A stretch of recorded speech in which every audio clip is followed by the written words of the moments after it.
क्या उत्तराखंड में बीजेपी के लिए 2027 का चुनाव बड़ी मुश्किलें लेकर आ रहा है? सोचिए, अगर किसी सत्ताधारी पार्टी को लेकर यह रिपोर्ट बाहर आए कि उसके दर्जनों विधायक जनता की नाराजगी झेल रहे हैं और मुख्यमंत्री तक के लिए सुरक्षित सीट की जद्दोजहद हो, तो चर्चाएं लाजमी हैं।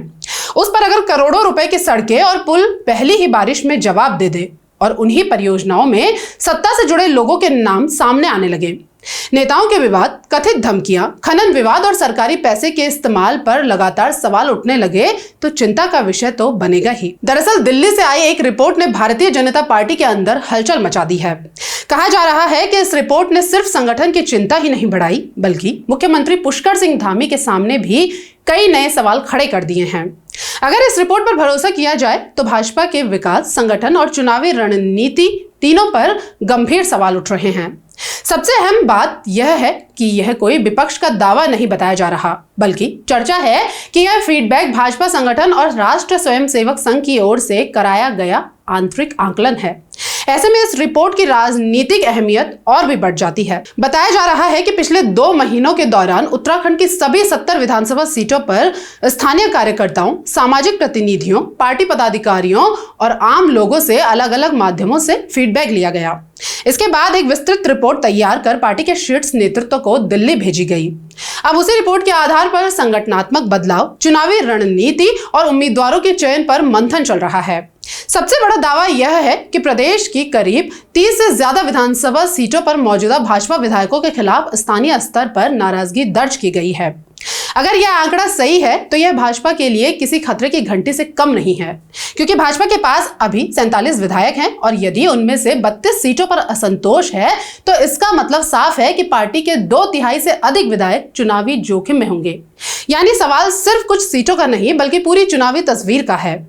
इस रिपोर्ट के मुताबिक यही प्रतीत होता है कि पार्टी बड़े पैमाने पर टिकट काटने की तैयारी कर रही है। माना यह भी जा सकता है कि इस बार कई मंत्रियों तक की कुर्सी हिल सकती है।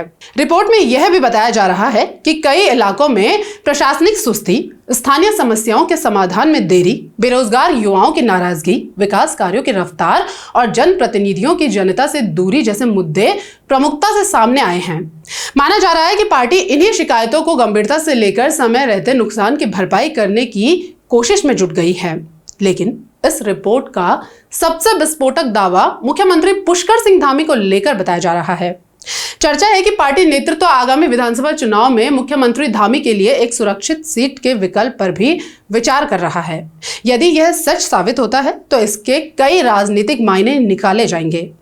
विपक्ष निश्चित तौर पर इसे मुख्यमंत्री की लोकप्रियता पर सवाल बताएगा। याद कीजिए, मुख्यमंत्री बनने के बाद धामी खटीमा से चुनाव हार गए थे। उसके बाद उन्हें चंपावत से उपचुनाव लड़ाकर विधानसभा भेजा गया। अब यदि फिर से सुरक्षित सीट तलाशने की चर्चा सामने आ रही है तो सवाल उठना स्वाभाविक है कि चंपावत में भी एंटी इनकम्बेंसी की आहट महसूस की जा रही है। कम से कम प्रतीत तो ऐसा ही होता है, अगर इस रिपोर्ट में जरा भी सच्चाई छुपी हो तो। अब सवाल ये कि क्या ये चुनावी रणनीति का हिस्सा भर है या फिर मुख्यमंत्री खुद भी अपनी मौजूदा सीट पर पूरी तरह से आश्वस्त नहीं है। इसी के साथ भाजपा के भीतर भी बेचैनी बढ़ना तय माना जा रहा है। जिन विधायकों के नाम कथित रूप से कमजोर प्रदर्शन वाली सूची में होंगे, उनकी चिंता बढ़ना स्वाभाविक है। दूसरी तरफ वर्षों से टिकट का इंतजार कर रहे दावेदारों के लिए यह रिपोर्ट नई उम्मीद बन सकती है। यदि बड़े पैमाने पर टिकट बदलते हैं तो पार्टी के भीतर बगावत का खतरा भी पैदा हो सकता है। इस रिपोर्ट के बाद दिल्ली में भाजपा उत्तराखंड प्रदेश कोर ग्रुप की महत्वपूर्ण बैठक हुई है। बैठक में भाजपा के राष्ट्रीय अध्यक्ष नितिन नवीन और राष्ट्रीय महामंत्री संगठन BL संतोष भी रहे। बैठक में मुख्यमंत्री पुष्कर सिंह धामी, प्रदेश अध्यक्ष एवं राज्यसभा सांसद महेंद्र भट्ट समेत प्रदेश कोर ग्रुप के सभी सदस्य रहे। माना जा रहा है कि बैठक में संगठनात्मक गतिविधियों की समीक्षा के साथ साथ आगामी विधानसभा चुनाव की रणनीति पर भी विस्तार से चर्चा हुई होगी। संभवतः इसी मीटिंग के दरमियान ये तय हुआ भी होगा कि किसका टिकट बचेगा और किसका टिकट कटेगा। हालांकि एक अच्छी खबर भी भाजपा के लिए अच्छी और विपक्ष के लिए बुरी खबर साबित हो सकती है कि पिछले विधानसभा चुनाव में भाजपा जिन 23 सीटों पर पराजित हुई थी, उनमें से करीब 10 सीटों पर इस बार स्थिति बेहतर होने की संभावना जताई गई है। पार्टी इन सीटों पर संगठन को और मजबूत करने तथा स्थानीय स्तर पर सक्रियता बढ़ाने की रणनीति पर काम जरूर कर रही होगी। रिपोर्ट में यह भी कहा गया है कि उत्तराखंड की राजनीति में चुनावी नतीजों पर विपक्ष की मजबूती या कमजोरी से अधिक असर स्थानीय उम्मीदवारों की छवि और क्षेत्रीय समीकरणों का होता है।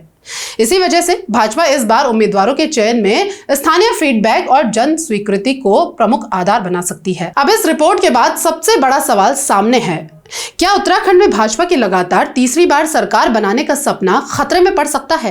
क्या केवल चेहरे बदल देने से जनता की नाराजगी खत्म हो जाएगी?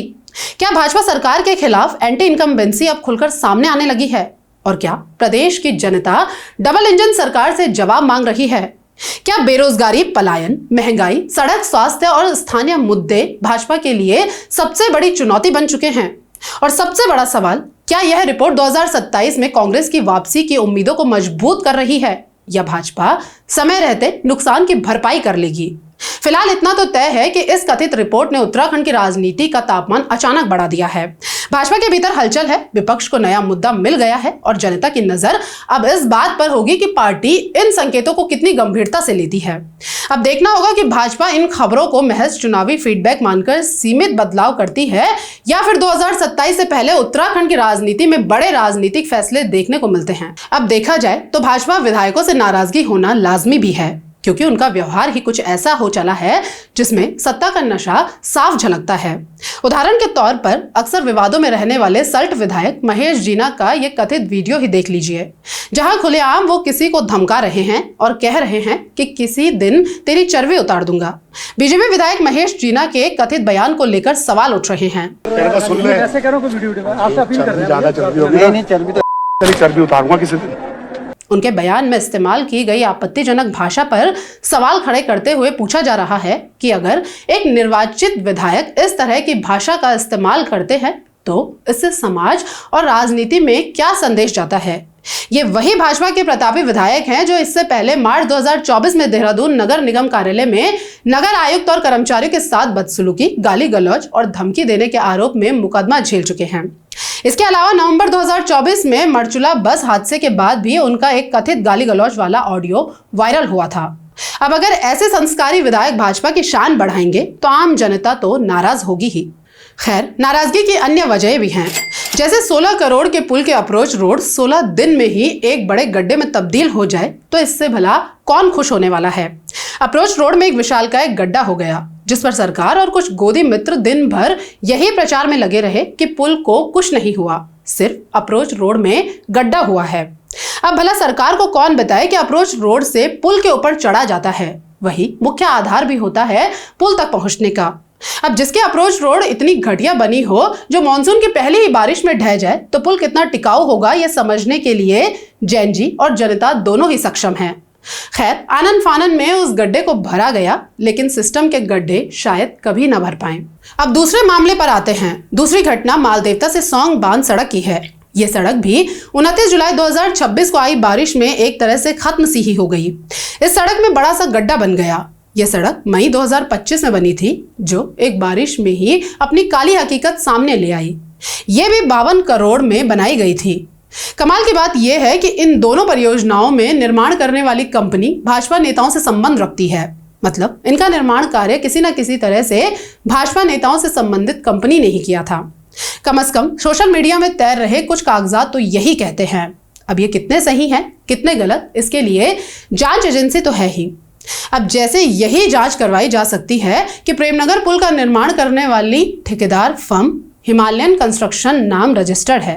फर्म में भाजपा महिला मोर्चा के अध्यक्ष रुचि भट्ट की 25% हिस्सेदारी है और इस कंपनी के डायरेक्टर भी भाजपा से जुड़े हैं, जो महिला अध्यक्ष के पति भी हैं। दूसरी घटना में मालदेवता से सौंग बांध सड़क की ठेकेदार फर्म दून एसोसिएट है। यहां भी भाजपा महिला अध्यक्ष रुचि भट्ट के पति अरविंद कुमार भट्ट 50% के हिस्सेदार बताए जाते हैं। पहली नजर में यह दो अलग अलग सड़कें और दो अलग अलग निर्माण कार्य दिखाई देते हैं, लेकिन इन दोनों मामलों के बीच दो बातें कॉमन हैं। पहली, दोनों ही सड़कें मौसम की पहली बरसात नहीं झेल पाई, और दूसरी, इन दोनों सड़कों को बनाने की जिम्मेदारी वैसे तो अलग अलग कंपनियों के पास है, लेकिन उन दोनों कंपनियों के साझेदारों का संबंध एक ही परिवार से जुड़ता दिखाई देता है। यहीं से दोनों मामलों के बीच समानता सामने आती है। ऑफिशियल दस्तावेज के अनुसार दोनों फर्मों में साझेदार अलग अलग हैं, लेकिन भट्ट और गर्ग परिवार के सदस्य दोनों कंपनियों में मौजूद हैं। इस तरह देखा जाए तो पहली कंपनी हिमालयन कंस्ट्रक्शन जिसने प्रेमनगर का पुल बनाया है, उसमें रुचि भट्ट 25% की हिस्सेदार बताई जाती है। रुचि के नाम का जिक्र यहाँ इसलिए हो रहा है क्योंकि रुचि उत्तराखंड बीजेपी प्रदेश महिला मोर्चा के अध्यक्ष हैं। वहीं दूसरी दून एसोसिएट फर्म जिसने मालदेवता सौंग बांध सड़क बनाई है, उसमें अरविंद कुमार भट्ट की हिस्सेदारी 50% की है। अरविंद कुमार भट्ट रुचि भट्ट के पति है और दोनों कंपनियों में दोनों के आवासीय पते भी एक ही हैं। अब सरकार जांच की बात कर रही है, जबकि भाजपा के लोग इसे निचले स्तर की कमी बता रहे हैं और अपने नेताओं का बचाव कर रहे हैं। अब जब भाजपा नेताओं ने जांच से पहले ही दोषी की पहचान कर दी है, तो फिर किस तरह की जांच? अपने नेताओं की जवाबदेही को तो भाजपा नेता पहले ही नकार चुकी है। ये सब कारण ही आज भाजपा के प्रति बढ़ती नाराजगी का कारण बन रहे हैं, जो अब भाजपा के लिए भारी पड़ती दिखाई दे रही है। इसलिए ही सवाल उठ रहे हैं कि क्या चुनाव में चेहरे बदलने मात्र से नाराजगी दूर हो जाएगी? ऐसे में एकमात्र कितने टिकट कटते हैं, तो जनता को जवाब देना मुश्किल तो होगा ही। सवाल पूछा जाएगा कि अगर सरकार इतना अच्छा काम कर रही है तो फिर चुनाव में चेहरे क्यों बदले जा रहे हैं? अब एक और मामला देखिए। रायपुर से भाजपा विधायक उमेश शर्मा काऊ की पत्नी सुबोधनी शर्मा की साझेदारी वाली फर्म मैसर्स अनन्या एसोसिएट्स के खिलाफ बड़ी प्रशासनिक कार्रवाई करते हुए देहरादून स्थित रिटेल खनिज भंडारण लाइसेंस को तत्काल प्रभाव से निरस्त कर दिया है। शासन ने स्पष्ट किया है कि फर्म निर्धारित दूरी संबंधी अनिवार्य मानकों का पालन नहीं कर सकी, जिसके चलते यह निर्णय लिया गया। अब इससे तो यही प्रतीत हो रहा है कि विधायक जी की पत्नी की कंपनी अवैध खनन में लिप्त थी। शासन ने केवल लाइसेंस रद्द करने तक ही मामला सीमित नहीं रखा है। आदेश में यह भी कहा गया है कि भंडारण प्रकरण में अपूर्ण अथवा त्रुटिपूर्ण सूचना आख्या के लिए जिम्मेदार कार्मिकों की जिम्मेदारी तय की जाए। संबंधित अधिकारियों के खिलाफ आवश्यक कार्रवाई पर उसकी रिपोर्ट भी शासन को भेजने के निर्देश दिए गए हैं। अब अगर ऐसे कामों में बीजेपी नेताओं का कनेक्शन आएगा तो नाराजगी तो होनी ही है। अब नाराज उत्तराखंड परिवहन निगम भी है, और हो भी क्यों ना। जिस विभाग का पैसा अटका हुआ हो, भले वो नाराज क्यों ना हो। दरअसल उत्तराखंड परिवहन निगम ने इस साल मार्च और अप्रैल में प्रधानमंत्री नरेंद्र मोदी और केंद्रीय गृह मंत्री अमित शाह के कार्यक्रम में 554 बसें लगाई थी, लेकिन उनका भुगतान अभी तक अटका रहा। यह खुलासा सोशल मीडिया पर सामने आए उन पत्रों से हुआ है जो सरकारी विभागों में इधर उधर घूम रहे थे। परिवहन निगम को 2.82 करोड़ रुपए का भुगतान किया जाना था, लेकिन समय पर भुगतान न होने के चलते और विभाग में पैसे की तंगी से कर्मचारियों को 2 माह से वेतन तक नहीं मिला। हालांकि जब खबरें प्रकाशित हुई तो जल्दी से उनका पेमेंट रिलीज कर दिया गया, लेकिन भाजपा ने जबरदस्ती का मुद्दा तो इसे बना ही दिया, भले अब भुगतान कर दिया गया हो। दरअसल देहरादून जिला अधिकारी की तरफ से प्रोटोकॉल विभाग को भेजे गए पत्र से पता चला कि 7 मार्च को जन जन की सरकार 4 साल बेमिसाल कार्यक्रम में शाह मुख्य अतिथि थे। कार्यक्रम के लिए निगम ने 299 बसें लगाई थी, जिसके लिए 1.44 करोड़ रुपए का भुगतान लंबित रहा। इसी तरह 14 अप्रैल को दिल्ली देहरादून एक्सप्रेस वे उद्घाटन के दौरान प्रधानमंत्री मोदी के आगमन को लेकर 255 बसें लगाई गई थी, जिनका 1.38 करोड़ रुपए का भुगतान लंबित रहा। परिवहन निगम में करीब 6500 कर्मचारी कार्यरत है, जिनको पिछले 2 महीने से वेतन नहीं मिला। वेतन अब भले मिल गया हो, लेकिन सवाल यह है कि 4 साल बेमिसाल जैसी पार्टी कार्यक्रमों में किस तरह से जनता का पैसा खर्च किया गया, उस प्रदेश का जो पहले ही लाखों करोड़ों रुपए के कर्ज में डूबा हुआ है। अब जिस प्रदेश पर कर्ज का बोझ हो, उसे इस तरह के खर्चे झेलने को आखिर क्यों मजबूर किया गया? खैर, जैन जी हो या जनता, समझदार सभी हैं। यकीनन आज के वीडियो में दी गई सच्चाई भी समझ आ ही जाएगी। आज के लिए बस इतना ही। नमस्कार।